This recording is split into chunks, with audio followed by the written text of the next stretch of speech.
আমি ভালো আছি, আশা করি আপনিও ভালো আছেন। আপনার কাছে যেই প্রসঙ্গটি দিয়ে শুরু করব, আসলে কয়েকটা বিষয়ে কথা বলবো বরাবরের মতোই। প্রসঙ্গ যেটি দিয়ে শুরু করি যে গেল 13ই March press club of India দিল্লিতে একটা ইফতার আয়োজনে, সেখানে জাহাঙ্গীর কবির নানক মানে আওয়ামী লীগের নেতৃবৃন্দর আয়োজনে একটা ইফতার আয়োজন হয়েছে বলে জানা যাচ্ছে। সেটির একটা ছবি প্রকাশ করেছেন সাংবাদিক জুলকারনাইন সায়ের, এবং তার প্রেক্ষিতে সেটিকে রেফার করে আপনাদের দলের অ্যাক্টিভিস্ট বা আইনজীবী নিঝুম মজুমদার তিনি বলছেন যে মানে জুলকারনাইন স্যার বলেছেন সেখানে বেলজিয়াম থেকে গিয়ে হাসান মাহমুদও জয়েন করেছিলেন, সাবেক পররাষ্ট্রমন্ত্রী। কিন্তু নিঝুম মজুমদার বলছেন না, হাসান মাহমুদ যান নাই, কিন্তু কারা ছিলেন তাদের নাম আবার তিনি সেখানে প্রকাশ করেন নাই। আপনি কি জানেন আসলে কি হয়েছে? মানে কারা আয়োজন করেছিল, কারা সেখানে অতিথি হিসাবে এসেছিলেন, বা কারা আসেন নাই আমন্ত্রিত হয়েও? আপনাকে ধন্যবাদ আজকের এই অনুষ্ঠানে আমাকে আমন্ত্রণ জানানোর জন্য। দেখেন, প্রথম কথা হচ্ছে যে আমি যতটুকু জানি সেটা হচ্ছে যে আপনার ওদের প্রেস ক্লাবের যিনি সভাপতি, তিনি মোস্ট লাইকলি এই দাওয়াতটা বা এই নিমন্ত্রণটা আয়োজন করার ক্ষেত্রে পুরোদা ভূমিকা পালন করেছেন। এবং আমরা সোশ্যাল মিডিয়া থেকে যতটুকু পাই, কারণ আসলে তো এখন আমাদের দলের বেশিরভাগ অ্যাক্টিভিটি সোশ্যাল মিডিয়া নির্ভর হয়ে গেছে। আপনার একেবারে কনভেনশনাল মিডিয়া বলতে যা বোঝায় তার মাধ্যমে কোনো বিবৃতি দেওয়া বা কোনো স্টেটমেন্ট দেওয়ার জায়গায় তো আমরা অনেকদিন ধরে নাই। সোশ্যাল মিডিয়া মিডিয়া থেকে আমরা যেটা পাচ্ছি যে আসলে ওই দাওয়াতটাতে যাদেরকে দাওয়াত করা হয়েছিল, মূলত few Indian politicians and few main stream journalist, তারা কেউই আসলে খুব একটা সাড়া দেন নাই বা উপস্থিত হন নাই। তো সেটা না হওয়ার পিছনে সঙ্গত কারণ আছে, কারণ আসলে আওয়ামী লীগ বলতে তো অন্য যারা দাওয়াত দিচ্ছেন বা দাওয়াত খেতে চাচ্ছেন বা দাওয়াত খাওয়াতে চাচ্ছেন তাদেরকে খুব একটা বাইরের বিশ্বের মানুষ ওইভাবে নেতৃস্থানীয় মনে করেন না। আওয়ামী লীগের জন্য আওয়ামী লীগের সভানেত্রী ফ্যাক্টর, সুতরাং এদের দাওয়াত আসলে কতটুকু সাড়া দিবে সেটা প্রশ্ন থেকে যায়। আর ভারতীয় কি গণমাধ্যম বলুন উদ্দেশ্যে বা, কি উদ্দেশ্যে এই দাওয়াতটা ছিল? হ্যাঁ আমি সেই জায়গায় আসছি, ভারতীয় গণমাধ্যম বলুন বা ভারতীয় রাজনীতিবিদ, তাদের কাউকে বোকা মনে করার কোনো সুযোগ তো নাই। তাদের নিজস্ব একটা রিসার্চ এবং একটা অ্যানালিসিসের জায়গা আছে। সেই জায়গা থেকে কোন নেতার কতটুকু গ্রহণযোগ্য, কতটুকু জনপ্রিয়তা আছে বা কার কতটুকু মেকানিজম আছে কোনো পরিবর্তন আনার, আহ সেটা তো একটা ফ্যাক্টর। সুতরাং সেই জায়গা থেকে খুব উঁচু মান কেউ পাবেন বলে আমার মনে হয় না। হুম, যাদের নাম বা কথা উঠছে, এটা এক। দুই নাম্বার, এখানে একটা উল্লেখ থাকে যে বাংলাদেশে মার্কিন যুক্তরাষ্ট্রের একজন রাষ্ট্রদূত ছিলেন যার নাম ছিল মার্শা বার্নিকেট। যদি আমি, হ্যাঁ, তো এখন মার্কিন যুক্তরাষ্ট্রের যেটা ব্যাপার হয়ে গেছে সেটা হচ্ছে মার্কিন যুক্তরাষ্ট্রের রিপাবলিকানরা একবার ক্ষমতায় আসে, ডেমোক্রেটরা একবার আসে, কিন্তু রিপাবলিকান অর ডেমোক্রেট ইররেসপেক্টিভ, তারা তাদের রাষ্ট্রদূত যেই হোক তাকে তারা ওন করে। রাষ্ট্রদূত মানে ওই দেশ, অর্থাৎ মার্কিন যুক্তরাষ্ট্র, because he or she is carrying the flag of United States of America, that's a very big deal for Americans and also in American politics. Because আপনি জানেন যে আমাদের দেশে যেমন ধরেন নির্বাহী ক্ষমতার যিনি অধিকর্তা, অর্থাৎ যিনি প্রধানমন্ত্রী, তিনি চাইলেই যে যে কাউকে রাষ্ট্রদূত বানাতে পারেন। কিন্তু মার্কিন যুক্তরাষ্ট্রের ব্যাপারটা এরকম না। মার্কিন যুক্তরাষ্ট্রের একজন রাষ্ট্রদূতের appointment has to be approved and acknowledged by the Senate. So it's a very big deal. It's a big thing. একদিকে নমিনেট করা, আরেকদিকে অ্যাপ্রুভালের ব্যাপার আছে। তো সেই জায়গা থেকে যেটা হচ্ছে যে জনাব জাহাঙ্গীর কবির নানক সাহেব বাংলাদেশ আওয়ামী লীগের প্রেসিডিয়াম সদস্য, কিন্তু মার্শা বার্নিকেটের গাড়িতে হামলা করার যে মামলা, সেই মামলার তো উনি এক নাম্বার আসামি। এবং আওয়ামী লীগ 17 বছর ক্ষমতায় ছিল, তদন্ত করে তার নামটা কিন্তু মামলা থেকে বাদ দিতে পারে নাই। তার মানে কি? তার মানে হচ্ছে যে প্রচন্ড চাপ ওই মামলার ব্যাপারে ছিল। এখন এমত অবস্থায় যারা ধরেন চোখ কান খোলা রাখে, ইন্ডিয়ার মতো জায়গায় যেটা পৃথিবীর সর্ববৃহৎ গণতন্ত্রের দেশ, সেই দেশের একজন উম রাজনীতিবিদ বুঝে না বুঝে না খোঁজ নিয়ে চলে যাবেন। আমি আশা করি আপনি বুঝতে পারছেন আমি কি বলতে চাচ্ছি। তার মানে আওয়ামী লীগের এমন ব্যাকগ্রাউন্ডের নেতাদের ডাকে সাড়া দিলেন না অতিথিরা, নাকি আওয়ামী লীগের ডাকেই আসলে এখন আর সাড়া মিলছে না? না, ওটা আওয়ামী লীগের ডাক কিভাবে হচ্ছে? এটার অফিসিয়াল অবস্থানটা কোথায়? এটা তো কোনো, প্রথম কথা, এটা কোনো অফিসিয়াল অবস্থান নেই। দ্বিতীয় কথা হচ্ছে ব্যক্তির ডাকে তো সাড়া দেবেন না, আমি তো সেটাই আপনাকে বুঝাচ্ছি যে ভারত অলরেডি একটা টাসলের ভিতরে আছে উইথ মার্কিন যুক্তরাষ্ট্র। কিন্তু কিন্তু ব্যক্তির সেখানে ডাক কেন, মানে ব্যক্তি ডাকবেনই বা কেন? নিশ্চয়ই কোনো উদ্দেশ্য না, আছে সেটা আমি জানি ধর্মীয়। না, আমি অন্তর্যামী না, আমি কে কি চিন্তা করে করছেন, কত পয়েন্ট নেওয়ার জন্য করছেন বা কি চিন্তা ভাবনা, আই ডোন্ট নো। যদি সত্যি দলের ভালো হতো এটা করার মধ্যে দিয়ে, তাহলে সেটা আমি অ্যাপ্রিসিয়েট করবো না কেন? আমি তো আওয়ামী লীগের জন্য কর্মী। হ্যাঁ, আমার তো হারানোর আছে, পাওয়ার কিছু নাই। হ্যাঁ, দল ভালো করলেই সেটা আমার পাওয়া, দল ভালো জায়গায় গেলেই সেটা আমার পাওয়া, আমি তাই মনে করি। শুধু আমার একার না, কোটি মানুষের পাওয়া। কারণ বাংলাদেশের রাজনীতিতে ভারসাম্য যদি ফিরে আসে আওয়ামী লীগ ফিরে আসার মধ্য দিয়ে, তাহলে এটার উপকার শুধু আওয়ামী লীগ যিনি করেন তিনি পাবেন না, এটার উপকার 17 কোটি মানুষই পাবেন। যে কোনো জায়গার ভারসাম্যর উপকার সকলে পায়।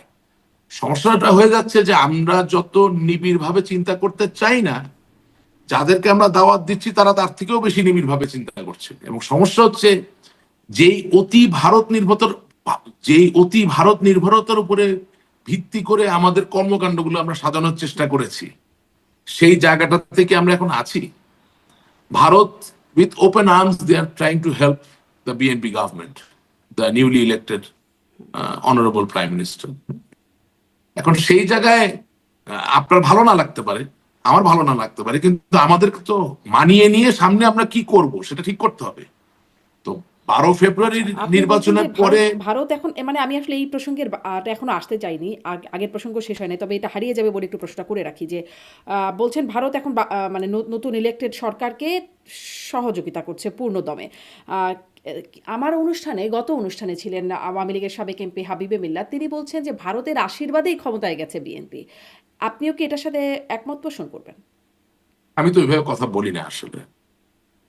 প্রথম কথা হচ্ছে যে ডক্টর হাবিব মিল্লাত যার কথা বললেন, ওনাকে আমি খুব সম্মান করি, খুব শিক্ষিত মানুষ। উনি একজন সফল চিকিৎসক, একজন সার্জন ছিলেন, এবং আপনি জানেন উনি বাংলাদেশের বাইরে দীর্ঘদিন সফলতার সাথে ওনার চিকিৎসা পেশা পরিচালিত করেছেন। জ্ঞানী মানুষ। আমি ওনার কথায় যাওয়ার আগে বলি, আপনার এখানে যতজন আমরা আসি আওয়ামী লীগের পক্ষ থেকে, কয়জন আপনি মনে করেন যে বাংলাদেশ আওয়ামী লীগের সভানেত্রীর সাথে কথা বলে, এন্ডোর্সমেন্ট নিয়ে এসে কথা বলে? কেউ তো কিছুই জানেন না, এসে কি নিয়ে কথা বলতেছেন। ভারতের এখন এখন আমি আপনার প্রশ্নের উত্তরে আসছি।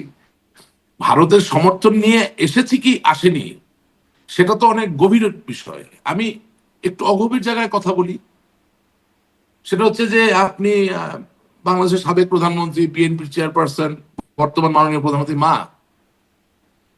বেগম খালেদা জিয়ার মৃত্যুতে যখন জয়শঙ্কর ঢাকায় আসছেন, প্রশ্নগুলো এইভাবে হতে হবে যে ওনার কি অপশন ছিল কিনা না আসার?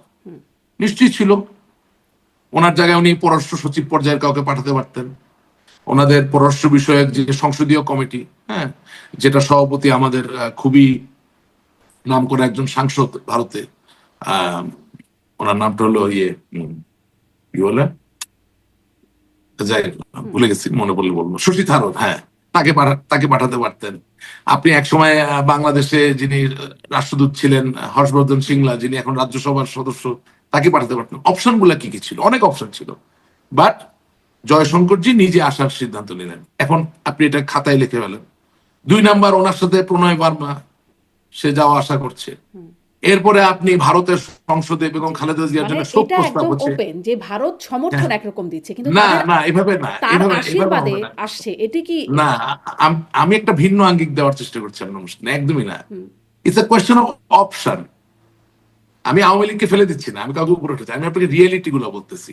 আপনি ভারতের সংসদে বেগম খালেদা জিয়ার মৃত্যুতে আপনি শোক প্রস্তাব করলেন। এখন অপশন গুলো কি? প্রস্তাব হচ্ছে যে হুসেন মোহাম্মদের সাথে 9 বছর রাষ্ট্রপতি ছিল, তার তো ভারতের সাথে কোনো বিমাতা সুলভ সম্পর্ক ছিল না, কিন্তু তার নাম কি সংসদে উঠেছে? উঠে নাই। এর আগে অনেক রাষ্ট্রপতি, আরো অনেক প্রধানমন্ত্রী মৃত্যুবরণ করেছেন, তাদের কারো নাম কি সংসদে শোক প্রস্তাব দেওয়া হয়েছে? দেওয়া হয় নাই। তার মানে কি, অপশন ছিল শোক প্রস্তাব না আনার, কিন্তু নেওয়া হয়েছে। গেল। এবার আপনি চলে আসেন সামনের দিকে। নির্বাচন হওয়ার পরে বাংলাদেশের নবনির্বাচিত প্রধানমন্ত্রী জনাব তারেক রহমানকে কি ভারত অভিনন্দন জানিয়েছে? হ্যাঁ, জানিয়েছে। অপশন ছিল না জানানোর? হ্যাঁ ছিল, কিন্তু অভিনন্দন জানিয়েছে। তেল সংকট, বৈশ্বিক সংকট, সেখানে ভারত বাংলাদেশকে সহযোগিতা করার আশ্বাস কি জানাচ্ছে? জানাচ্ছে। কারণ কি? আপনার অনুষ্ঠানে আমি এর আগেও বলেছি, এখনো বলছি, জামাতে ইসলামী ক্ষমতায় আসার থেকে থেকে বিএনপি ক্ষমতায় আসা তাদের জন্য বেটার অপশন। এখন এই যে বাস্তবতা, এই বাস্তবতাটা বুঝে আওয়ামী লীগের নেতা কর্মীকে কথাটা বলতে হবে। আমরা এমন কিছু করব না যে বাধ্য হয়ে সব অপশনের পথ আমরা বন্ধ করে দিব। রাজনীতি তো একদিনের ব্যাপার না। এমন কি হ্যাঁ, হচ্ছে আমরা যে তো আওয়ামী লীগকে ছেড়ে ভারত এখন বিএনপির হাত ধরছে?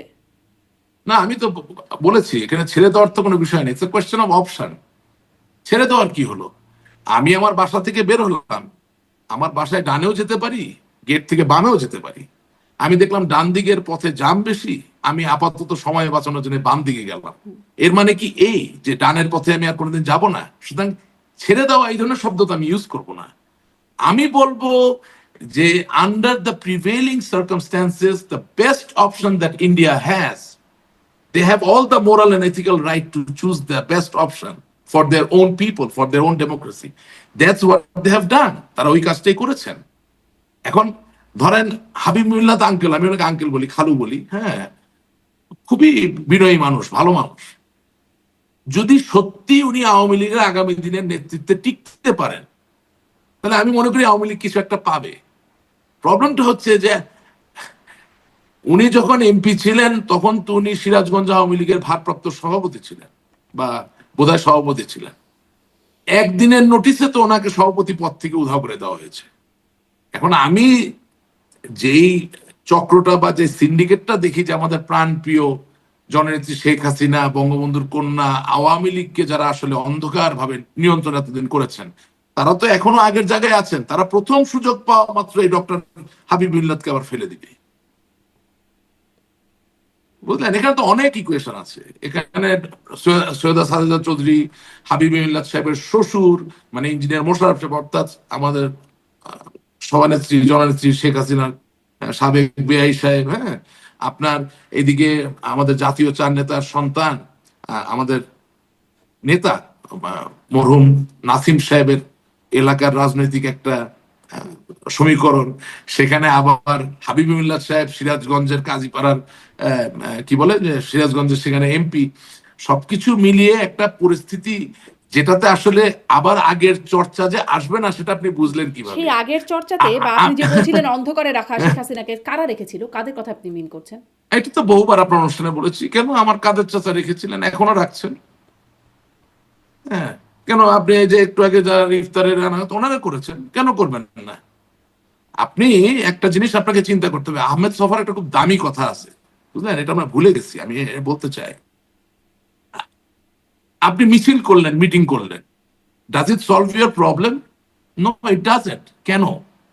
কারণ রাজনীতির সবচেয়ে বড় সাফল্যের জায়গা হচ্ছে বুদ্ধিদীপ্ত, নৈতিকতায় পুষ্ট একটা মেরুদণ্ড, অর্থাৎ ইংরেজিতে বলা যেতে পারে morally, ethically and strategically sound spine or backbone।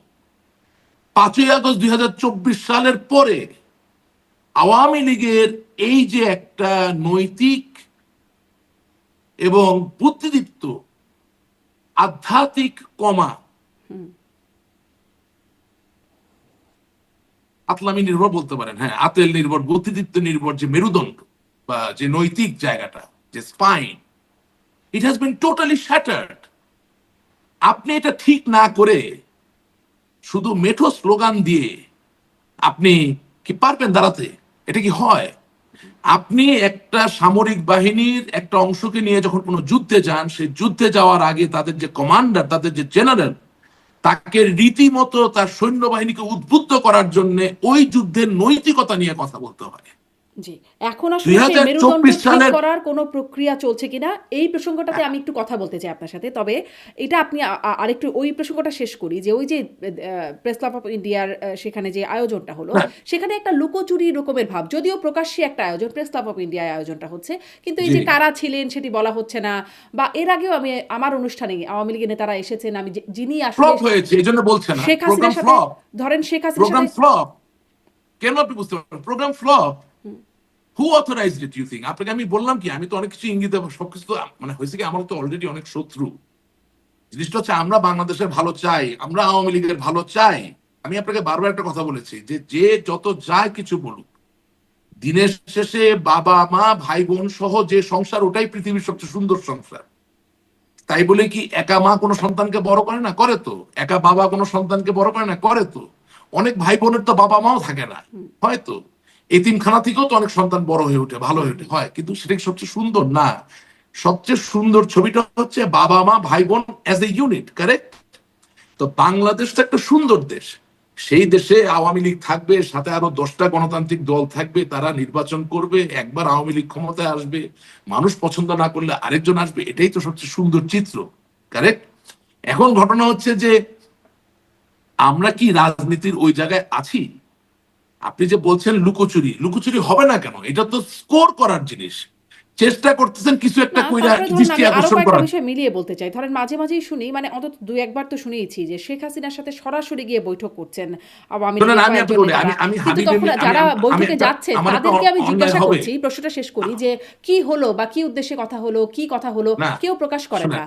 আ আ- আমি আমার এই কথাটা না বললে অন্যায় হবে। আমি মনে করি আপনার এই উত্তর আপনি পাবেন যদি ডক্টর হাবিবে মিল্লাতের মতো শিক্ষিত লোকদেরকে আওয়ামী লীগ এখন দৃশ্যমান ভাবে নেতৃত্বের জায়গায় আনতে পারে, এন্ডোর্স করতে পারে অফিসিয়ালি, তাহলে তো ওয়েল এন্ড গুড। নতুন প্রজন্মের ছেলে মেয়েকে দেখাতে পারবেন যে লেখাপড়া করে, যে গাড়ি ঘোড়া চড়ে, সে শুধু গাড়ি ঘোড়া সে চড়ে না, তার মাথায়ও বুকুট চড়ে। কিন্তু আপনি এখন যেই নেতৃত্ব রাখছেন, আহা কি বাহার! এ দিয়ে আপনি নতুন প্রজন্মকে কি জয় করতে পারবেন? হ্যাঁ, আপনি নিজের লোকদেরকেই তো জয় করতে পারতেছেন না, আর নতুন প্রজন্ম তো বাদ দিলাম। আপনাকে আমি একটা খুব সিম্পল, আজকে আপনার অনুষ্ঠানে এসেছি, আমি আমি মনে করি আমার জায়গা থেকে আমরা ভালোবাসতে পারি, দুটো কথা বলতে পারি, মতামত প্রকাশ করতে পারি।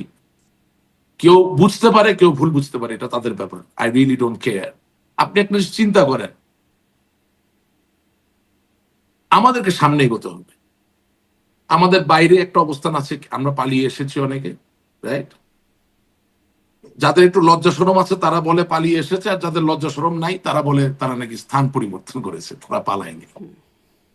তো অত বেহায়া হতে চাই না। হ্যাঁ, পালিয়ে এসেছি, পালিয়ে আছি নিজেকে বাঁচানোর জন্য। যান বাঁচানো ফরজ, এতে লজ্জার কিছু নাই। যারা বাইরে পালিয়ে আছেন তাদের ভিতর থেকে একটু অনুকরণ করা যায়, একটু অনুসরণ করা যায়, বা একটু তাদের পোর্টফোলিওটা মানুষকে বলা যায়, ভাই উনি তো একটু অ্যাকমপ্লিশড। এই ধরনের কয়েকটা লোককে সামনে আনা যেতে পারে এই বিপদের সময়।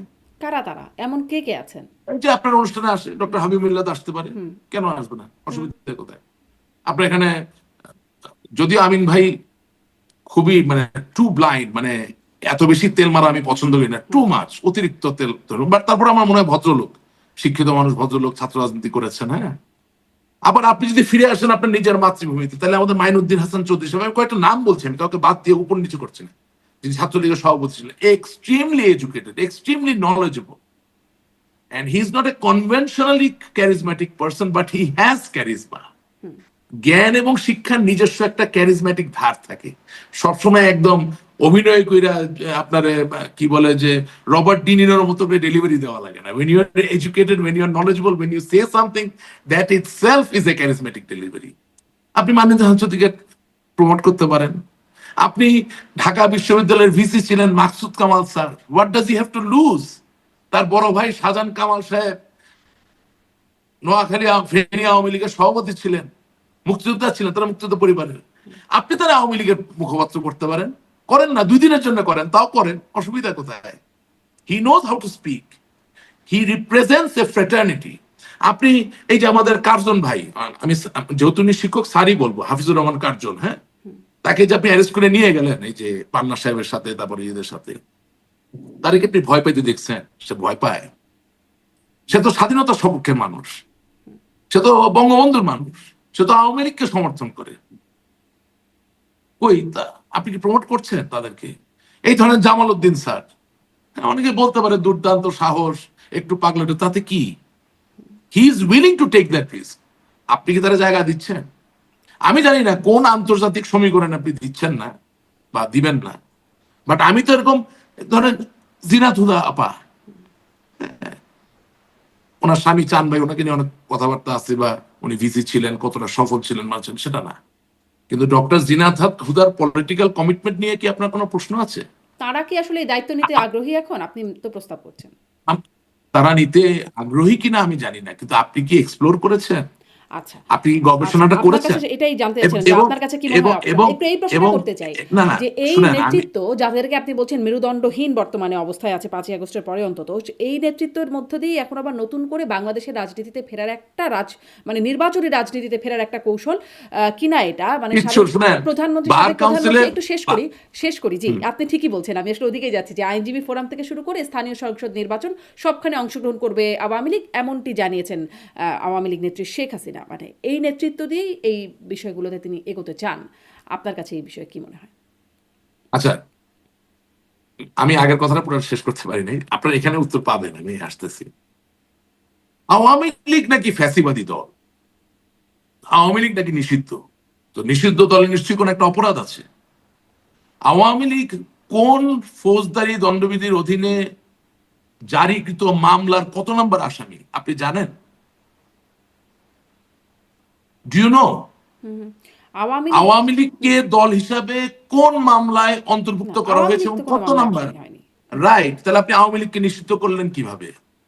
যদি যৌক্তিকভাবে আওয়ামী লীগকে আপনি নিষিদ্ধ না করতে পারেন, আমার নামে যদি কোনো আনুষ্ঠানিক অভিযোগ না থেকে থাকে, আওয়ামী লীগ যদি কোনো মামলায় অভিযুক্ত 1 নাম্বার 2 নাম্বার বা 3 নাম্বার বা চতুর্থ আসামি না হয়ে থাকে, তাহলে আওয়ামী লীগের নিযুক্ত আইনজীবীকে বাংলাদেশে আমি আপনাকে 200 আইনজীবীর নাম বলতে পারবো যারা দিনে দুপুরে আওয়ামী লীগের কথা বলবে ভয় পায় না। আপনি আজ অবধি 18 মাস পার হয়ে গেছে, আপনি একজন আইনজীবী নিয়োগ করলেন না কেন আওয়ামী লীগের পক্ষ থেকে? আপনি আওয়ামী লীগের কেন্দ্রীয় কমিটির বৈঠক ডেকে আপনি সর্বসম্মতির সিদ্ধান্ত নিয়ে আপনি একজন না হোক গ্রুপ অফ লয়ার্সকে আপনি অ্যাপয়েন্ট করতে পারতেন, যারা আপনার পক্ষ থেকে আওয়ামী লীগের পক্ষে যে আওয়ামী লীগ নিষিদ্ধ হতে পারে না এই কথাগুলো বলতে পারতো। একদিনে তো আর ঝড় উঠে না, একদিনে তো আর স্রোত তৈরি হয় না, একদিনে পৃথিবীও তৈরি হয় না। বাইবেলও বলা আছে 6 দিন লাগছে পৃথিবী তৈরি হইতে। আপনাকে আপনার পদক্ষেপটা তো নিতে হবে। We have not done it. Why? It's a big question. তাহলে কি যদি কেউ মনে করে যে আওয়ামী লীগের ভিতরে আইনজীবীদের যে পলিটিক্স, সেই পলিটিক্সে সেই গ্রুপিং এ এখনো আমরা আক্রান্ত, তাহলে কি ভুল মনে করা হবে? যেই নষ্ট রাজনীতির কারণে আওয়ামী লীগের আইনজীবীরা দিনে দিনে আওয়ামী মহলে দুর্বল হয়ে গেছে, সেই রাজনীতি কি তাহলে এখনো চলমান? আজকের যে বিরাজমান পরিস্থিতি, সেই পরিস্থিতিতে আপনি আইনজীবী সমিতির একটা নির্বাচন করে কি প্রমাণ করবেন? ওগুলো তো ইকুয়েশনের আইনজীবী নির্বাচন। সমিতির নির্বাচন থেকে শুরু করে স্থানীয় সরকার নির্বাচন ইউপি শুনেন, নির্বাচন থেকে সব আমি নির্বাচন বলছি করবে আইনজীবী সমিতির নির্বাচন হচ্ছে সমীকরণের নির্বাচন, হিসাবের নির্বাচন। সেখানে আদর্শ থেকে পেশাদারিত্বের যে সমীকরণ, যে হিসাব, সেটা বেশি মুখ্য। ও দিয়ে আপনি বাংলাদেশে দাঁড়াইতে পারবেন কিনা কিছু নির্ণয় হবে না, কিচ্ছু নির্ণয় হবে না। ভালো, ইটস গুড যে আমরা সব নির্বাচনে অংশ, তাতে কি? তাতে কি? আপনি বনানী ক্লাব, ওই গুলশান ক্লাব, ওই ঢাকা ক্লাবের সভাপতি হলে কি যায় আসে? নাথিং। আপনি বাংলাদেশের কিন্তু ধরেন মানুষকে নিয়ে স্থানীয় ডিল সরকার করতেছেন। নির্বাচন ইউপি সদস্য বা মেম্বার হওয়া সিটি কর্পোরেশনের মেয়র হওয়া এরকম নির্বাচন হ্যাঁ, যেতে পারে আপনি 17 বছর ধরে যে নৌকা মার্কা দিয়ে আপনার নিজের তৃণমূলকে ভাগ করে ফেলছেন, সেই স্থানীয় সরকার নির্বাচনে গেলে আপনি ঐক্যবদ্ধ আওয়ামী লীগের অবস্থান পাবেন নাকি? আসলে যে গতবার নৌকা পায়নি সে দাঁড়াবে না? যে টাকা দিয়ে নৌকা নিয়ে গিয়ে জিতে এসেছে জোর করে, তাকে আবার সে হারানোর চেষ্টা করবে না?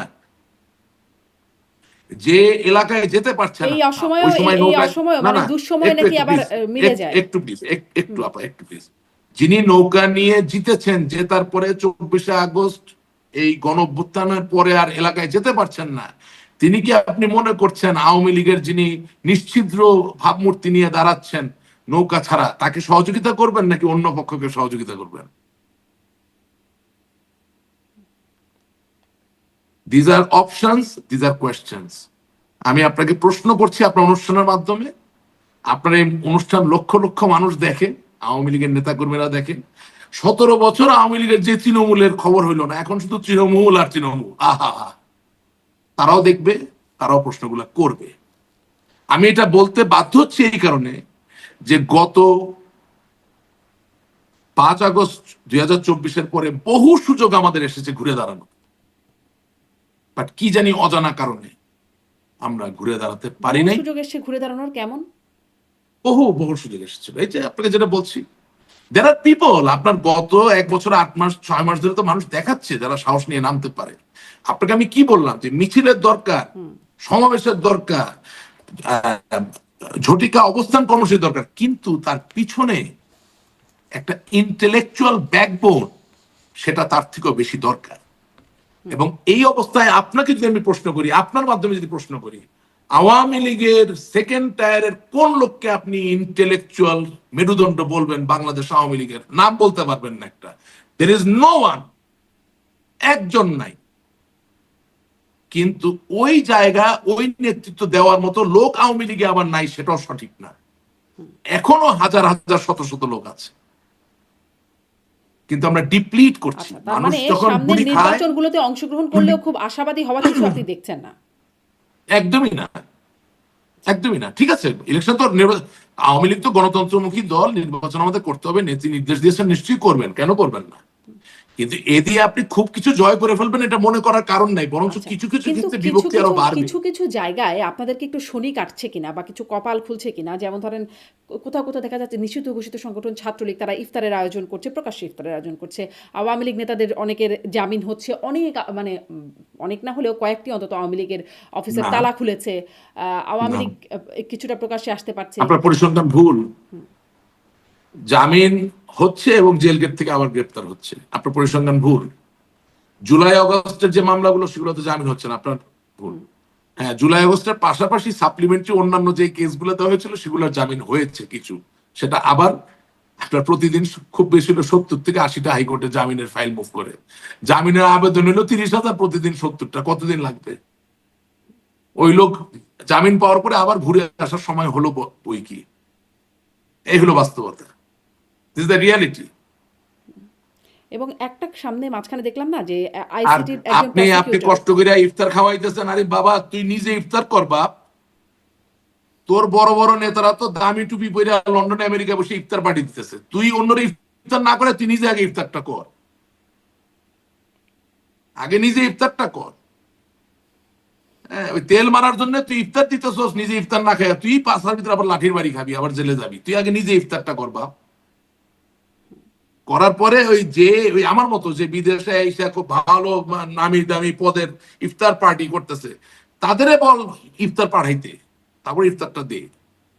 মানে আপনি কি সেই রকম একটা কথা শুনতাম আগে, প্রবাদ আর কি, চাচা আপন প্রাণ বাঁচা, ওইটা আগে আগে সেই বিষয়ে। আপনি আপনি আপনি সমর বিদ্যায় চাচা আপন প্রাণ বাঁচানো কি অন্যায়? আচ্ছা, আপনি আপনি সেই যে যুদ্ধ পরামর্শই দিচ্ছেন। করবেন, না না, আচ্ছা, আপনি যে যুদ্ধ করবেন বা আপনি যে সংগ্রাম করবেন, আপনি তো সঠিক উদ্দেশ্যে, সঠিক কারণে, সঠিক নেতৃত্বে যুদ্ধ বা সংগ্রামটা করবেন। আপনি যদি নিজেকে রক্ষা না করতে পারেন, তারপরে যুদ্ধটা করবেন কিভাবে? আপনি কতগুলা তৃণমূল নামে কর্মী পাইছেন, বাস নামাই দিলেন, কই 17 বছর তো খবর ছিল না এই কর্মীর। মানে আপনি আওয়ামী লীগের নেতৃত্বের পরিবর্তন দাবি করছেন? আমি মনে করি সেকেন্ড টায়ার থার্ড টায়ারের পরিবর্তন না হলে দের ইজ নো হোপ। আপনি যদি ফিরেও আসেন তাতে কি যায় আসে? মানে শেখ হাসিনার আপনার নেতৃত্বে আপনার সেকেন্ড টায়ার আপনার থার্ড টায়ারের পরিবর্তন আপনি চান? আপনার লক্ষ্য বা উদ্দেশ্য কি ক্ষমতায় যাওয়া? আমি আপনাকে কাছে বলি, একটু যদি আপনি ফিল করবেন, হ্যাঁ, এটা আমাকে সিমলেসলি বলতে দিবেন না, নাহলে কিন্তু মানুষ ভুল বুঝবে, কিন্তু ঠিক আছে? একটু প্রিসাইজ এবং সংক্ষেপে আরো কয়েকটা বিষয়ে কথা বলতে চাই। হ্যাঁ, না প্রিসাইসলি, বাট এটা খুব জরুরি, এটা বলতে হয়। বঙ্গবন্ধু তারুণ্যে যখন মন্ত্রী হয়ে গেলেন, তার অনুভূতিটা কি ছিল, অনুভবটা কি ছিল? যে তাকে দেশের মানুষের জন্য, দেশের মানুষকে সংঘবদ্ধ করতে হবে। উনি তো মন্ত্রিত্ব ছেড়ে রাজনীতিকে, একেবারে পিওর রাজনীতিকে, নিখাত রাজনীতিকে আলিঙ্গন করে নিলেন। তার মানে কি, যে মাঝে মাঝে মানুষ ক্ষমতা এবং পদের উপরে চলে যায়, ঠিক আছে না? ওটা না হলে তার বাংলাদেশের স্বাধীনতার যুদ্ধে তার নেতৃত্বের জায়গাটা তৈরি হতো না। উনি করেছেন নিঃস্বার্থে, নির্মোহ চিত্তে, এবং জেল খেটে কারাবন্দি থেকে ফাঁসির কাছে গিয়ে উনি প্রমাণ করেছেন বাঙালিকে যে তিনি বাঙালিকে ভালোবাসেন, ঠিক আছে না?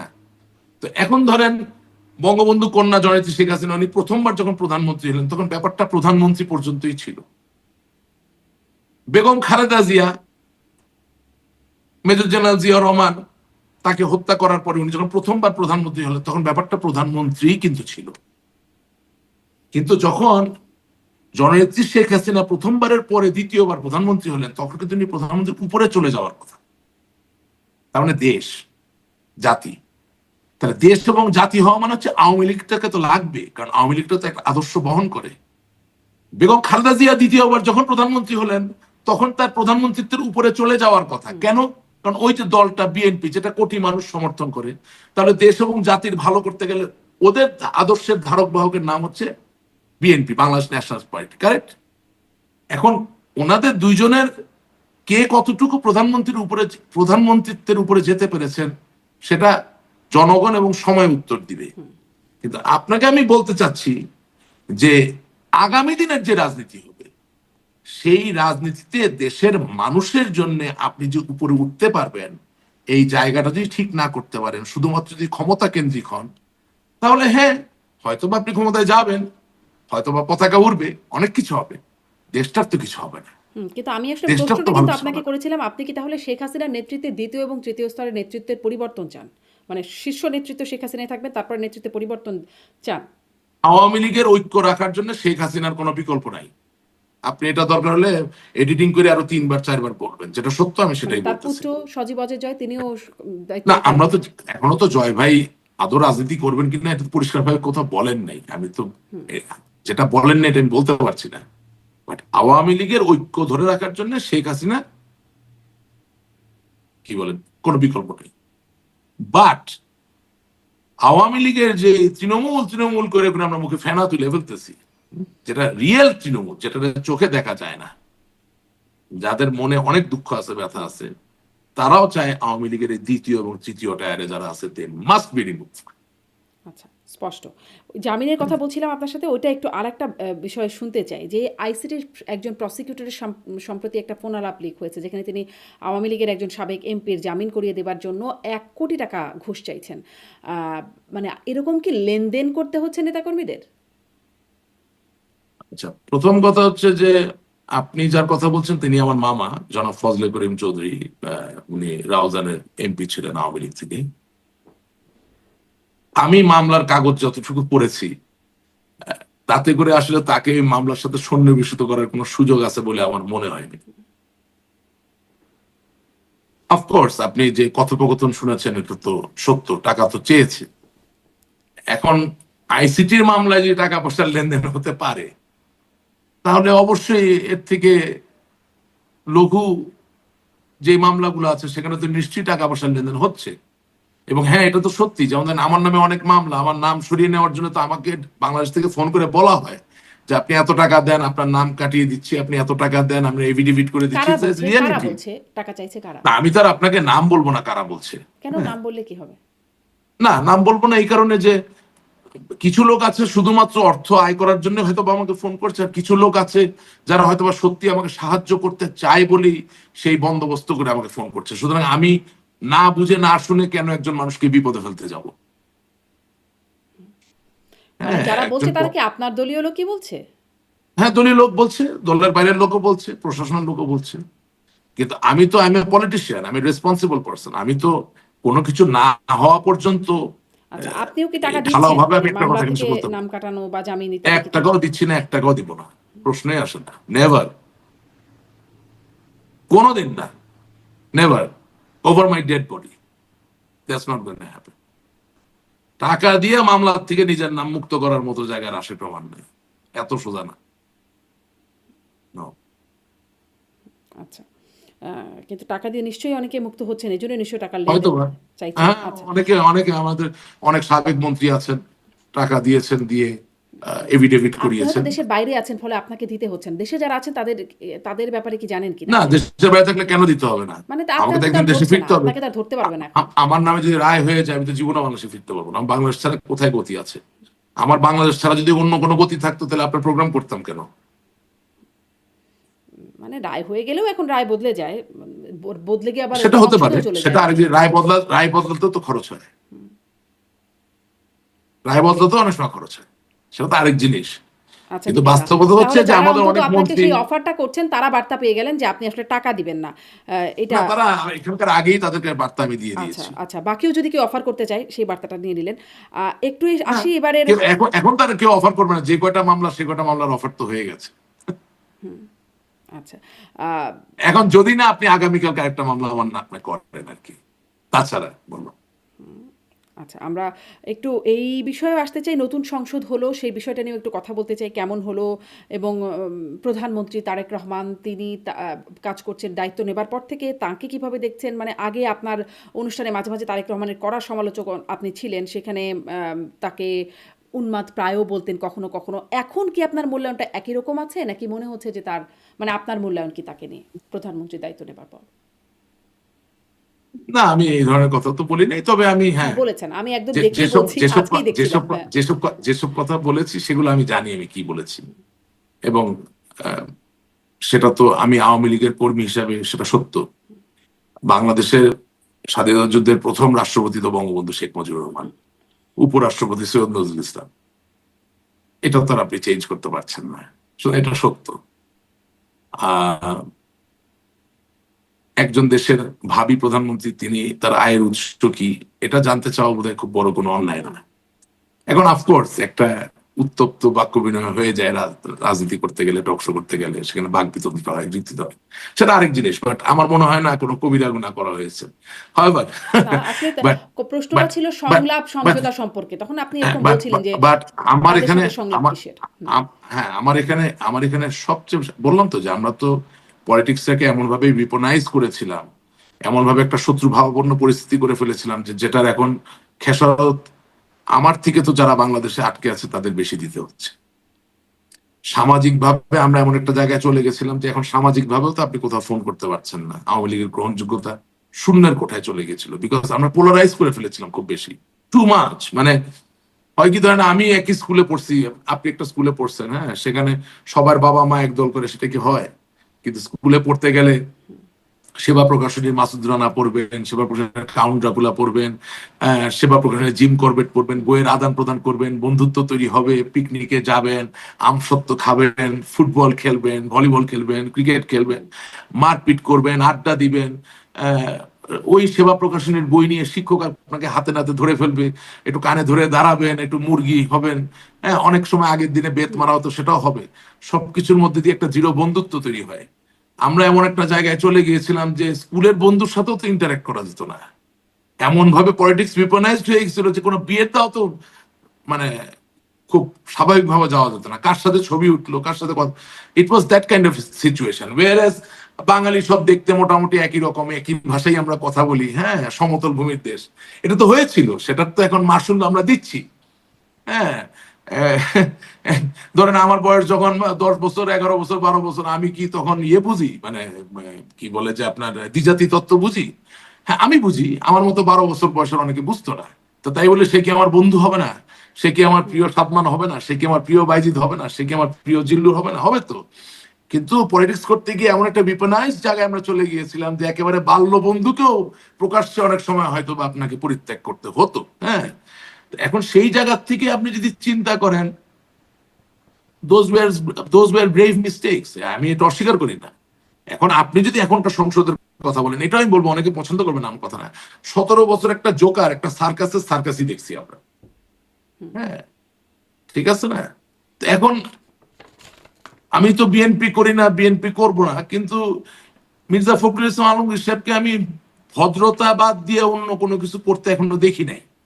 বা ওনাকে জোকারি মার্কা কথাবার্তা তো আমি বলতে শুনতেছি না, যদিও তারা ক্ষমতায় চলে আসছে, সরকার তাদের, এখন তারা তো যা ইচ্ছা তাই করতে পারে। বাংলাদেশের প্রধানমন্ত্রী হওয়া, রাজনৈতিক দল ক্ষমতায় যাওয়া হচ্ছে খোদার পরে তাদের জায়গা, তাই না? সেই জায়গা থেকে অনেক উল্টাপাল্টা কথাও তো বলতে পারেন, কিন্তু এখনো কিছু শুনতেছি না। তো সেই জায়গা থেকে আমি মনে করি যে আমাদেরও একটা গঠনমূলক রাজনীতির জায়গার সূচনা ঘটানো দরকার। এবং আমি একটু বিস্মিত হয়েছি যে তারিক জিয়া সাহেব ওনার গাড়িতে পতাকা তুলছেন না। আমি এমেজড হয়েছি। হ্যাঁ, এটা সবাই প্রশংসা করছে। হ্যাঁ, আমি আমার জীবনে এটা শুধু আওয়ামী লীগ বলে না, আমি সব আমলেই দেখেছি ভিআইপিরা যখন মুভমেন্ট করেন রাস্তাঘাট বন্ধ হয়ে যায়।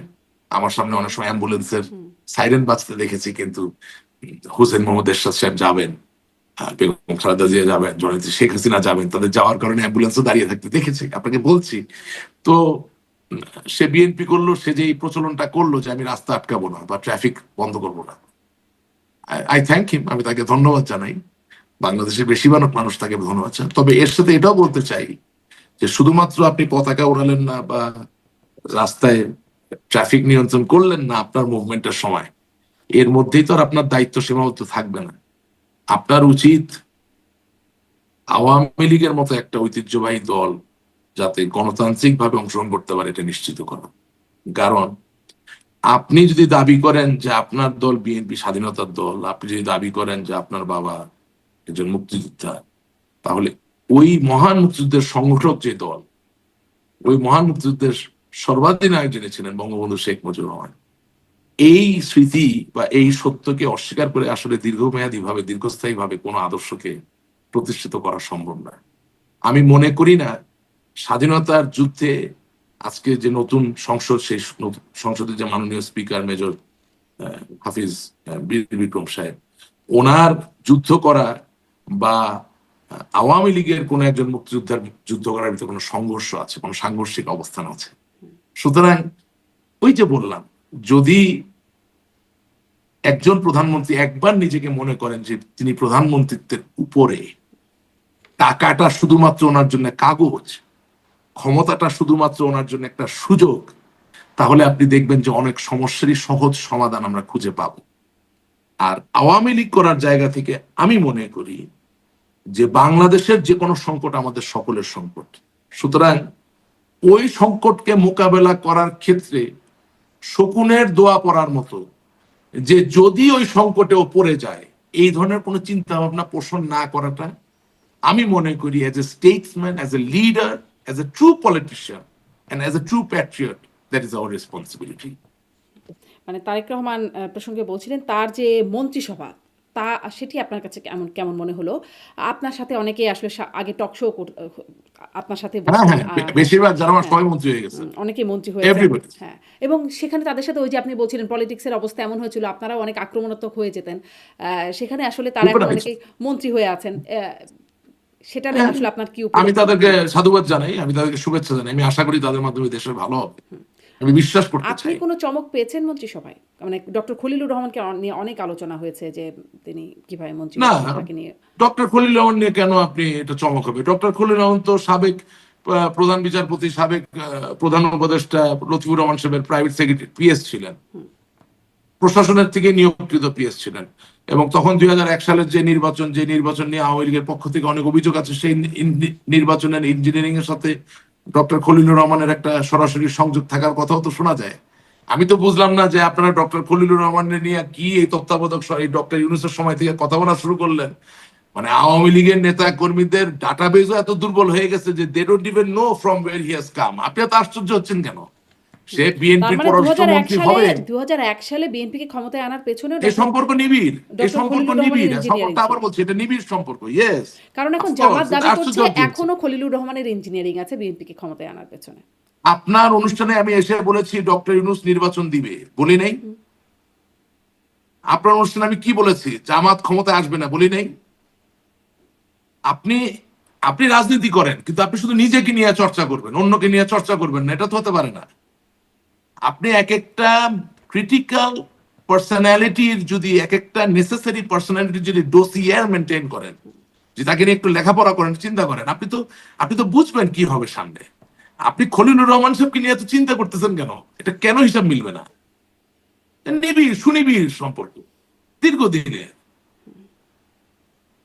আচ্ছা, মানে সেই দীর্ঘদিনের সম্পর্ক থেকেই তিনি আসলে এখন আপনি এসে মন্ত্রী হয়েছেন। আপনি মাঝখানে কোন একটা সময় কিন্তু একটু গুপ্ত ছিলেন। জনাব সাদেক হোসেন খোকা, বীর মুক্তিযোদ্ধা, যিনি ঢাকার এক সময় মেয়র ছিলেন, যখন ডক্টর ইউনূস নোবেল প্রাইজ পেলেন, তার পরবর্তী সময়ে আওয়ামী লীগের নেতৃত্বে একটি আন্দোলন বিএনপির বিপক্ষে পরিচালিত হচ্ছিল।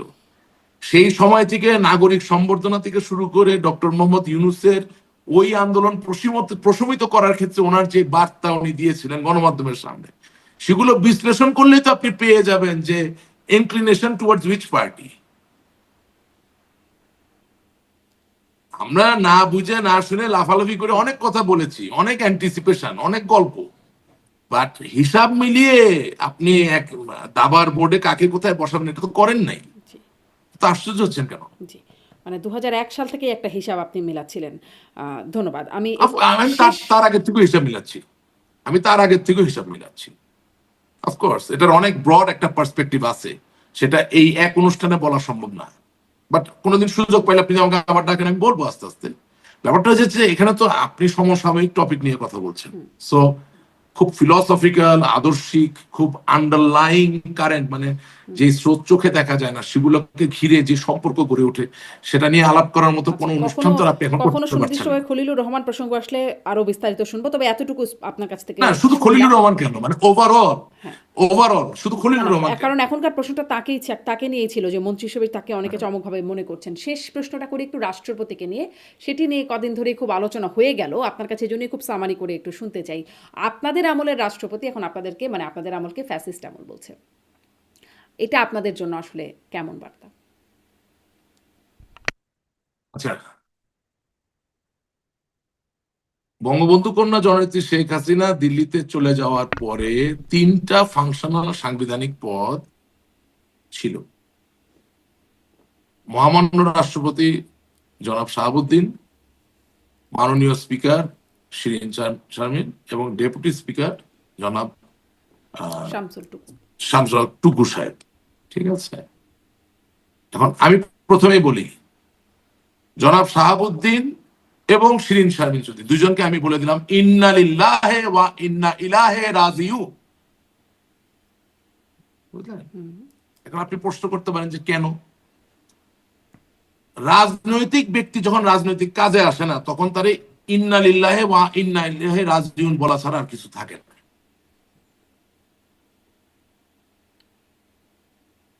আপনি আজকে শুধু প্রেসিডেন্ট প্রেসিডেন্ট প্রেসিডেন্ট রাষ্ট্রপতি নিয়ে লেগেছেন। যদি রাষ্ট্রপতি তার জায়গায় বলে বসে যে আমি তো রাষ্ট্রপতি হইতে চাইনি, আমি তো স্বপ্নই দেখিনি কোনোদিন আমি রাষ্ট্রপতি হব,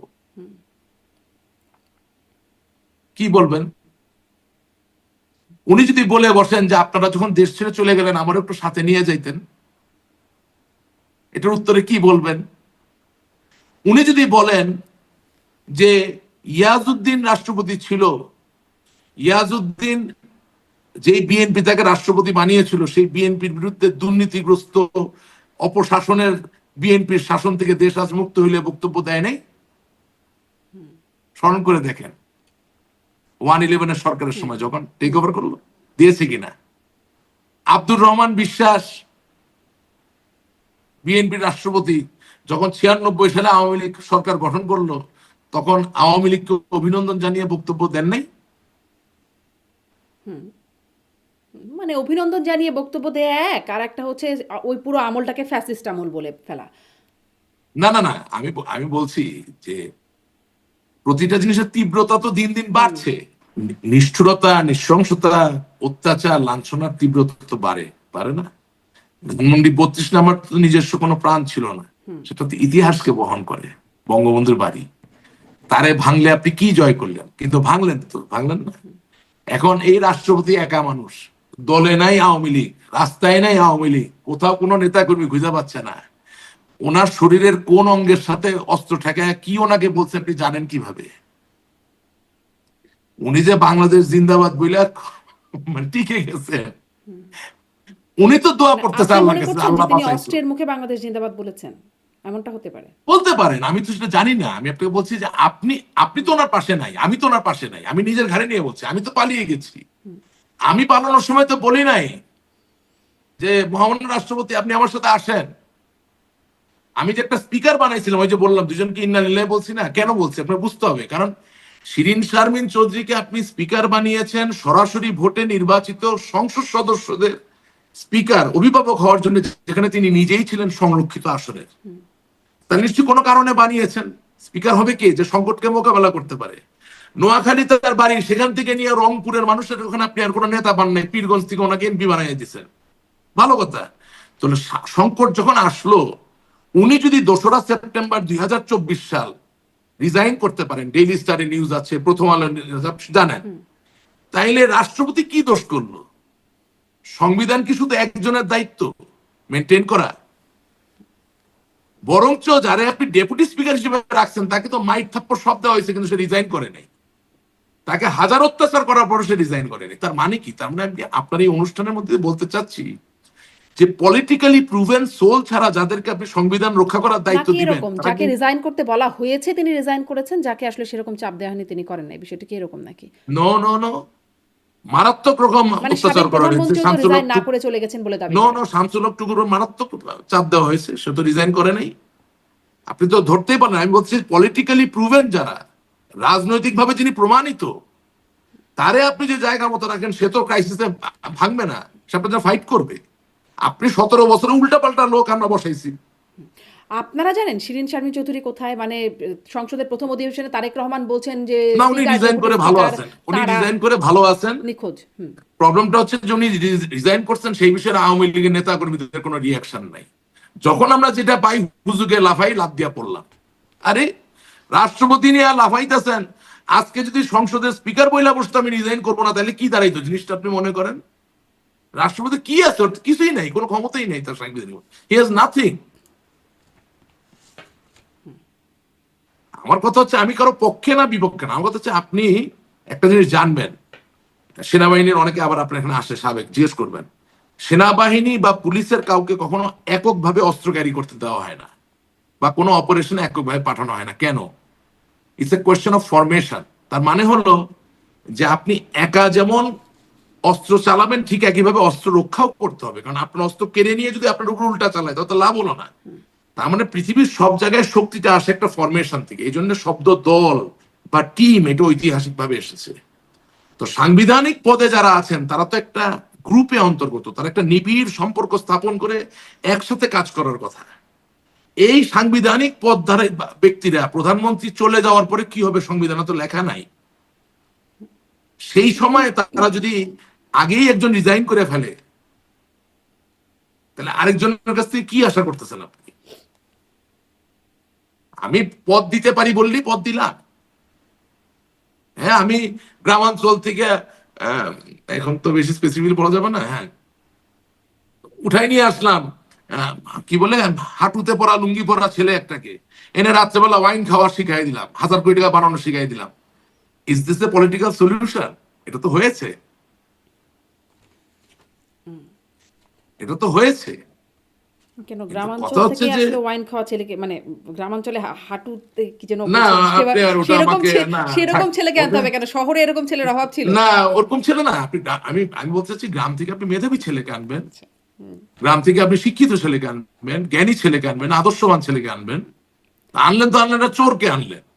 হ্যাঁ, তো এটা কি হয় নাকি জিনিসটা? তাই কার না? কথা সেটা বলছেন? শহর হোক গ্রাম হোক, যেখানে একটা অন্যায়। কার কথা বলছেন? এখন এখন ঘটনা হচ্ছে, আর মানে আরেকটা কার ব্যাপার কথা কি বলছেন দেখেন, গ্রাম থেকে চোরকে আনলো? না আপনি নাম জিজ্ঞেস করেন না, সব জায়গায় নাম বলাটা, কারণ কি এখনো এখনো আমাদের দল অনেক বিপনাইজড জি। অবস্থায় আছে। আমার খালি ওই যে দেখা বিএনপির দেখা একজন দেখ- নেতার একটা বক্তব্য, সম্ভবত মুন্সিগঞ্জের একজন নেতা, তার একটা বক্তব্য ভাইরাল হয়েছিল, নাম বললে চাকরি থাকবে না। তো সেই কি আপনাদের অবস্থা? এজন্যই না, নাম এটা বলতে তো পারেন না? অনেক ভাইরাল বক্তব্য, এটা উনি সেটাই। কেন, এটা তো আমরা সবাই বলি নাম বললে চাকরি থাকবে হ্যাঁ, না, অসুবিধা কোথায়? হ্যাঁ। এটা সবাই বলে, সবাই বলে, এটা আওয়ামী লীগ এখন বিএনপি আসলে সব কোন জায়গায় চাকরির আছে। আশায় আপনারা নাম বলেন না? এখন আর কি চাকরি করবেন সামনে? না না, চাকরি না, বিপনাইজ ভাই, শত্রু, বাপরে বাপ, আপনি চিন্তা করতে পারবেন না কি পরিমাণ বিপনাইজ।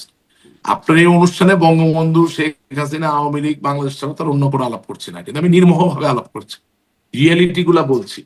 সেটার জন্য যে পরিমাণ গালিগালাজ শুনতে হয়, এটা তো একটা অচিন্তনীয় ব্যাপার। আর তার থেকে বড় কথা কি, আমি আমি মনে করি যে আমরা ভুল করতেই পারি, আমি করতে পারি, সবাই করতে পারে। যে মনে করে না যে ভুল করতে পারে, সে তো নিজে একটা অনেক বড় ত্রুটি, তাই না? তো নিশ্চয়ই। এবং আপনি আপনি শাহাবুদ্দিন সাহেবের কথা বলতেছেন, আপনি এই যে এই পরিস্থিতির কথা বলতেছেন, দেখেন কতগুলা রিয়েলিটি আপনাকে মাইনে নিতে হবে।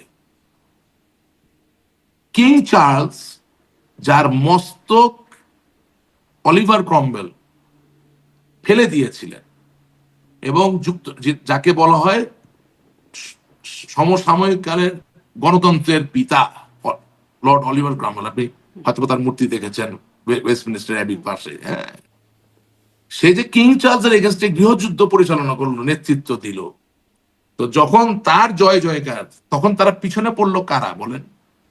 তখন রাজার যারা লয়ালিস্ট, যারা আজকে কনজারভেটিভ পার্টির সদস্য, তারা যারা আজকে কনজারভেটিভ পার্টি হিসেবে পরিচিত, তারা। তার মানে কি? তার মানে হচ্ছে গণ অভ্যুত্থান হতেই পারে, রেভলিউশন হতেই পারে, সাময়িকভাবে আপনি যদি পিছনে পড়েও যান, কিন্তু আপনার আগামীর রাজনীতি যদি ঠিক থাকে, আপনি এক সময় না এক সময় ঘুরে দাঁড়াবেন। কিন্তু আপনাকে ওই গণ অভ্যুত্থান বা ওই আন্দোলন কেন হয়েছিল সেটা উপলব্ধিতে নিতে হবে। জি, স্পষ্ট। দেখেন, রাশিদ রহমান, আপনাকে সেনা ধন্যবাদ। প্রধান শেষ আপনার ছিল, লাইনটা কি? বিমান বাহিনী জি, প্রধান আপনার ছিল, নৌবাহিনী প্রধান আপনার ছিল, রাষ্ট্রপতি শাহাবুদ্দিন আপনার ছিল, স্পিকার শিরিন শারমিন আপনার ছিল। আরে বাপরে বাপ, কোনটা আপনার ছিল না? অথচ আপনি এখনো বলতেছেন চক্রান্ত, ষড়যন্ত্র, চক্রান্ত। তো এর থেকে বেশি সুবিধার খেলার সুযোগ আপনারা কে দেয় দুনিয়ায়? সবই তো আপনার ছিল। তা তাইলে চক্রান্ত পারলেন না কেন? হলো না কেন? আপনার সালমান এফ রহমান ছিল একজন বিশিষ্ট শিল্পপতি, ব্যবসায়ী। তিনি সংসদে জয় বাংলার কি বলে এটা যে জাতীয় স্লোগান হওয়ার কথা, মানে তোফায়েল সাহেব বলতে পারে নাই, সুরঞ্জিত সেনগুপ্ত সাহেব বলতে পারে নাই, আমির হোসেন আমু সাহেব বলতে পারে নাই, মানে যারা আসলে জয় বাংলার আন্দোলনে ছিল আর কি, বুঝলেন না? হ্যাঁ, বা মনে করেন জাতীয় চার নেতার কোন সন্তান সৈয়দ আশরাফ সাহেব বলতে পারেন নাই, তার কন্যারা বলতে পারেন নাই। হ্যাঁ, কিন্তু সালমান এফ রহমান সাহেব জয় বাংলার কথা বলছে সংসদে, এটা জাতীয় স্লোগান করা দরকার, উনি এই প্রস্তাব এনেছেন। তো রাজনীতি কোথায় ছিল বুঝতে হবে জিনিসটা। এখন আমি জয় বাংলা নিয়ে খুব কান্নাকাটি করতেছি, তো এটা ঠিক করতেও তো একটু সময় লাগবে। জি। শেষ প্রশ্ন, মানে আপনি বলছেন শিরীন শারমিন চৌধুরী পদত্যাগ করে ভালোই আছেন। সম্প্রতি তাকে নিয়ে অনেক আলোচনা হলো আরকি। আপনি জানেন তার সম্পর্কে? তিনি কোথায় আছেন? তিনি কি আসলেই নিখোঁজ? পলাতক? দেশের বাইরে? আমি অবশ্যই জানি না উনি কোথায় আছেন। আচ্ছা। আমি অবশ্যই জানি না উনি কোথায় আছেন, তবে আমি এতটুকু জানি যে যেহেতু স্পিকার হিসেবে উনি আমাদের সামনে ছিলেন, অন্য কোনো ভাবে তার ওনাকে আমরা চিনতাম না। উনি বিশ্বের একটা বিশাল বড় বিস্ময়, কারণ পৃথিবীর কোথাও সরাসরি ভোটে যারা নির্বাচিত হন তাদের স্পিকার সংরক্ষিত আসন থেকে হয় না। এটা একটা বিরল একটা ইতিহাস, এটা চিরকাল লেখা থাকবে, এটা তো পরিবর্তন করা যাবে না। সেই জায়গা থেকে আমি সবসময় ওনাকে সমীহ করতাম, সম্মান করতাম। আমি ভাবতাম যে নিশ্চয়ই ওনার ভিতরে নিহিত কোনো একটা শক্তি আছে যেটা আমরা জানি না, যেটার মাধ্যমে দল কখনো বিপদে পড়লে, দেশ কখনো বিপদে পড়লে হয়তোবা আমরা এটার সুবিধা পাবো আর কি, উনি হয়তোবা ঘুরে দাঁড়াবেন। কিন্তু 2রা সেপ্টেম্বর 2024 সালে যখন তিনি রিজাইন করে বসলেন, এবং রিজাইন করার পরে এমন হতে পারে যে বন্দুক ধরে রিজাইন করানো হয়েছে, তাহলে আওয়ামী লীগের অফিসিয়াল পেজ থেকে বলা যেতে পারতো যে শিরিন শারমিন চৌধুরীকে অস্ত্রের মুখে রিজাইন করানো হয়েছে, অথবা আওয়ামী লীগের পেজ থেকে বলা হতো যে ওনাকে বিষ খাওয়াবে বলে হ্যামলকের ভয় দেখিয়ে সক্রেটিসের মতো রিজাইন করানো হয়েছে, অথবা বলতে পারতো যে ওনার কোনো সন্তান বা ওনার কোনো স্বামীকে ক্ষতিগ্রস্ত করবে এই ধরনের ভয় বা ব্ল্যাকমেইল দেখিয়ে রিজাইন করানো হয়েছে। এই ধরনের কোনো বক্তব্য তো আমরা পাই নাই। ব্ল্যাকমেইল সুতরাং যখন আপনি যদি করানোই হয় শাহাবুদ্দিনের তাহলে কি এটা বলা যায় যে ব্ল্যাকমেইল করছে আমাকে? যখন, হ্যাঁ হ্যাঁ বলা যাবে না, আওয়ামী লীগ বলতে পারতো, ওনার তো বলার দরকার নেই। আওয়ামী লীগ যেটা এখন বলে চক্রান্ত হয়েছে বলতে পারতো না, থার্ড পার্টি হিসেবে বলতে পারেন তো আপনি, সেটাও তো আপনি বলেন নাই। আপনি এখন শাহাবুদ্দিন চুপ্পু নিয়ে লাগছেন, আরে ভাই ও তো ইন্নালিল্লাহি রাজিউন, তারই নিয়ে কথা বলে লাভটা কি? সে বাংলাদেশ জিন্দাবাদ বললে কি আর আমাদের ফ্যাসিস্ট বললে কি? ওর হাতে তার কলমও নাই, ক্ষমতাও নেই। যার হাতে ক্ষমতা তারাই আমাকে ফ্যাসিস্ট বলতেছে। আমাকে জনগণকে সাথে নিয়ে প্রমাণ করতে হবে আমি ফ্যাসিস্ট কি ফ্যাসিস্ট না। তা আপনি শাহাবুদ্দিনের নিয়ে আলাপ করেন, কেন করেন? নিশ্চয়ই ভালো কিছুর আসার জন্য। তাহলে আপনি শাহাবুদ্দিনকে নিয়ে যদি আলাপ করেন, তাহলে শাহাবুদ্দিনের আগে যে শিরিন ছিল তাকে নিয়ে আলাপ করবেন না? সে যে ইন্নালিল্লাহি ওয়া ইন্নাইহি রাজিউন নিজে নিজে হয়ে গেল, সেটা নিয়ে কথা বলবেন না? জি। তাহলে তো ওনাকে উদাহরণ হিসেবে নিলে আওয়ামী লীগের এখনো অনেক পদধারী লোক বাংলাদেশে আছেন আক্রান্ত অবস্থায়, আছেন না? তারা তারা তারা কি সবাই পদত্যাগ করবেন? তাহলে তারা কি কেউ কম ঝুঁকিতে আছেন? কেউ তো পদত্যাগ করছেন না, কেউ করছেন না, কেউ করবেন না। কারণ ওই যে আপনার কথা, যে পলিটিক্যালি প্রুভেন, যে পলিটিক্যালি মোটিভেটেড, তারে এরকম আপনি যেই সাংবিধানিক পদে দায়িত্ব আর দিবেন। আছেন কে? আর কে আছেন? না, সাংবিধানিক পদ শুধু বলি আমি বলছি যে কোনো পদ আছে না, শ্রমিক লীগ, না, কৃষক লীগ, দলীয় যুব তো পদ লীগ, থেকে সাথে পদত্যাগ হ্যাঁ করার ওইটাও প্রয়োজনীয়তাই তো বা কি? অনেকে আছে না, আপনি দেখছেন তো, এই যে যেমন না আমরা একটা ব্যাংকের সাথে জড়িত ছিলাম, নাম হইলো মেঘনা ব্যাংক। ওই ব্যাংকের এক পরিচালক ছিল কি জাহাঙ্গীর, মানিক, মানিক, হ্যাঁ, কি সানজি নাকি অটোমোবাইলের কি মালিকের পরিচালক ছিল। সে ছিল আপনার ওই যে আর টিভির যে মালিক ছিলেন মোর্শেদুল আলম এমপি সাহেব, যিনি এখন জেলে। ওনার এলাকাটার নাম কি জানি, বলতে মনে আছে পারছেন? আপনার? না, আমার মনে এগুলো পড়ছে তো না। রাখতে হ্যাঁ, হবে, নাহলে আপনি মনে পড়ছে না। কিভাবে গণমাধ্যমে। হ্যাঁ, তো মোর্শেদুল আলম এমপির এলাকার সে আওয়ামী লীগের উপজেলার সভাপতি ছিল। তো 5ই আগস্টের 2024 সালের ইয়ের পরে সে গায়ে দুধ ঢেলে, হ্যাঁ, সাংবাদিক সম্মেলন করে সে আওয়ামী লীগের পদ ছেড়ে দিচ্ছে। এরকম আছে না কিছু লোক? এরকম চুতিয়া লোকও তো আছে বাংলাদেশে। তো আমি বলতে চাচ্ছি যে আমি নিজে কেন এত বড় বড় পদে এমন সব লোকজন দিব যারা একটু চাপেই কি বলে যে অব্যাহতি নিয়ে নেয় বা নিজেরা রিজাইন করে। এখান থেকে শিখানো নেই। এই জন্য বলছি কি যে যখন ওই আপনাকে যে প্রফেসর কার্জনের কথা কেন বললাম বা জামালউদ্দিন সাহেবের কথা বা আমাদের মাকসুদ মানে কামাল তারা তো কোনো সাহেবদের কথা পদেও কেন ছিল না, বললাম, ফলে